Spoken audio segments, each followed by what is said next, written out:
Chiapas, de los personajes con quienes ha compartido parte de su biografía intelectual, humana, por supuesto, como es el caso de don Fernando Castañón. Podríamos empezar con esta duda que me surgió. ¿La biblioteca de don Fernando Castañón se convirtió en la biblioteca del archivo histórico, digo, de la biblioteca, o el archivo, mejor dicho, en el archivo histórico de la UNICAR? ¿Hay algo que ver? Sí. ¿Y quién fue don Fernando Castañón? Bueno, cuando yo llego a Chiapas ya a trabajar a la Fundación del Nuevo Mundo en 1958, pues yo sabía que había grandes escritores en Chiapas, pero pues yo no conocía a nadie. Ya estaba ahí un compadre mío, Eduardo Martínez Espinosa, el topógrafo de la Fundación Arqueológica del Nuevo Mundo, que al mismo tiempo fue un hombre muy culto y promotor también de aspectos culturales ya en su madurez. Bueno, me dijo un día, ¿no conoces al maestro Fabres? ¿No? Es un catalán que ha sido el gran maestro aquí de muchos de los grandes intelectuales chiapanecos. Llega todos los domingos a tomarse un par de cervezas a la cantina de don Óscar Oliva, el papá de nuestro amigo el poeta, y que se llama el Ateneíto, o así le dicen a la cantina, porque ahí se reúnen muchos de los miembros del Ateneo de Ciencias y Letras de Chiapas. Y en efecto llegamos, y habíamos pasado primero a comprar a la casa con don Arturo Ramos del Correíto, de su librería. Él era el que traía el Novedades. Entonces la gente culta compraba el domingo sobre todo el Novedades por el suplemento México en la Cultura de Fernando Benítez. Pasamos, llegamos al Ateneíto y ahí en efecto estaba el maestro Fábregas solito tomándose una cerveza y leyendo el suplemento. Pues nos abrimos nosotros en una mesa cercana y empezamos a leer el Novedades. No nos atrevíamos a acercar al maestro Fábregas, lo veíamos muy interiorizado en su lectura. Y de repente salió la noticia de que habían incrementado los bombardeos los norteamericanos sobre Vietnam del Norte, que estaban rompiendo un récord de lanzamiento de bombas en las poblaciones. Entonces me acuerdo que alguno de nosotros dijo, estos gringos son unos hijos de tantas. Y ahí seguimos bueno, pues vámonos, porque pues ya no nos atrevimos a hablar con el maestro Fábregas. Y ahí vamos saliendo cuando nos dice el maestro, jóvenes, estoy de acuerdo con ustedes, los gringos son unos hijos de tantas. Entonces siéntense. Ya nos sentamos y empezó aquello de que usted es guatemalteco y que qué hacen, que la arqueología. Hombre, pero ya empezó la cosa cultural, solitos con el maestro, nos tomamos una cerveza y nos dijo, no conocen, aquí vienen otros que hoy no han venido. El domingo están convocados para venir a platicar aquí conmigo un grupo de escritores jóvenes que viven en San Cristóbal Las Casas, que han hecho el grupo Miguel Hernández. Miguel Hernández, pues hombre, del gran poeta español. Sí, el domingo siguiente ahí estábamos nosotros. ¿Y quiénes eran? Eran Daniel Robles Sazo, era Heraclio Cepeda, que acababa de llegar a Tuxtla, Óscar Oliva, Juan Bañuelos, y estaba Jaime Sabines en ese tiempo. Y era el grupo, digamos, de intelectuales jóvenes, se puede decir. Pero llegó de repente un señor de mucha conversación, muy sabrosa, don Fernando Castañón, que era un hombre de una jovialidad extraordinaria. Ya me enteré de que era el cronista de Tuxtla, que había publicado determinados libros y que estaba a cargo del archivo. Y por supuesto, él me invitó luego como al mes de estar ya la conversación, me invitó a formar parte del Ateneo de Artes y Ciencias de Chiapas. Y fue, por cierto, la segunda vez en mi vida que yo hablé en público muerto del terror.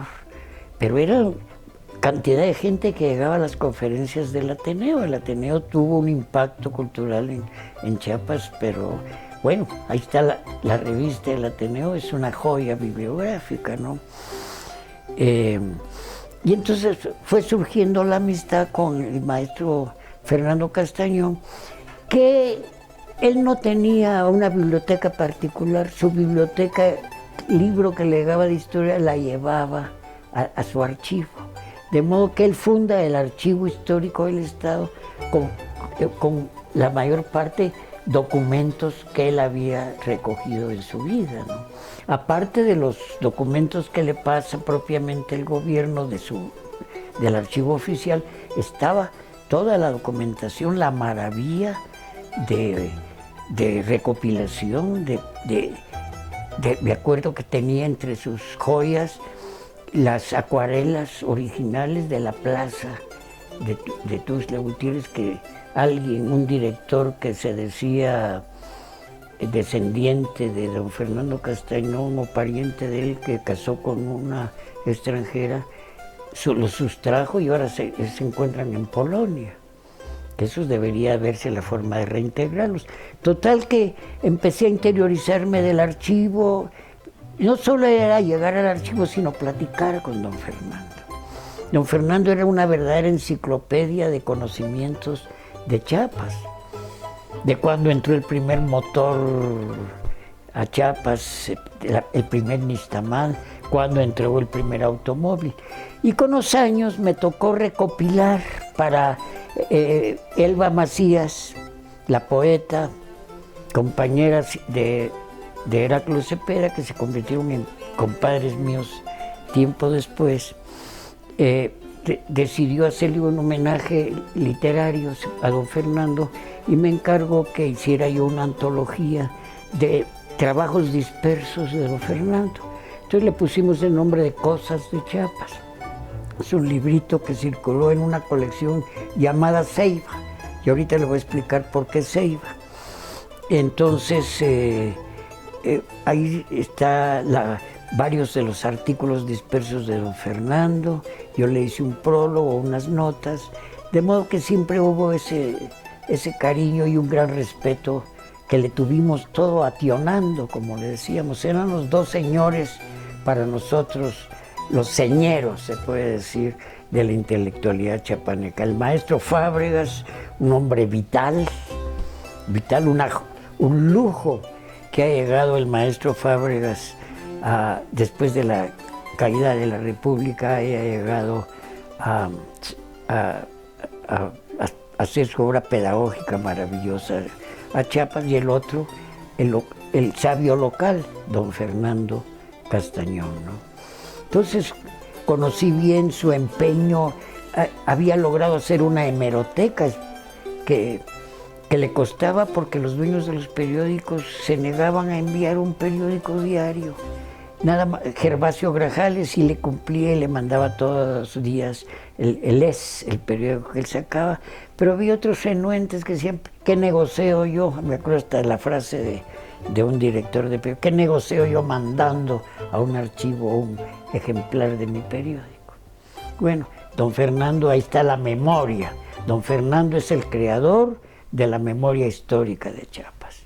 Y no solo es el archivo, es la colección de documentos que publicó creo que 12 volúmenes pequeños, pero volúmenes de puros documentos de Chiapas, la mayor parte del microfilm en el que él participó también del Archivo Histórico de Guatemala, el Archivo General de Centroamérica, que le facilitaron copia de mucho documento de Chiapas. El que quiera trabajar historia colonial de Chiapas tiene que ir por fuerza al Archivo General de Centroamérica en Guatemala. Mucho lo rescató don Fernando y está expresado en los 12 volúmenes que publicó del boletín. Que le tocó 2 épocas con gobernadores que entendían el problema importante. Uno de ellos fue el general Grajales. Don Fernando forma el Archivo Histórico del Estado en tiempo del general Grajales, militar, de grandes méritos, ¿no? Pero además creó la primera vez que Chiapas salió editorialmente para adelante. Él es el que publica la geología de Helbig, es el que publica los animales silvestres de Chiapas de Álvarez del Toro, ¿cómo se llama? La vegetación de Chiapas de Miranda, el Chiapas económico, también los 4 volúmenes de La Peña, de modo que fue una época de oro, podemos decir. Se funda el Ateneo de Ciencias y Artes, y posteriormente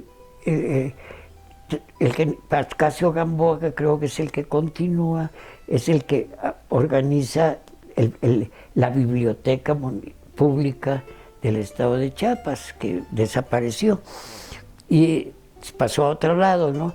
Y también todavía con el licenciado Aranda Osorio hubo una continuidad cultural que es importante señalar, donde don Fernando, que por cierto creó el primer premio Chiapas. El primer premio Chiapas es don Fernando Castañón, después fue Franz Blom, cuando todavía el premio Chiapas tenía esa alta jerarquía, ¿no?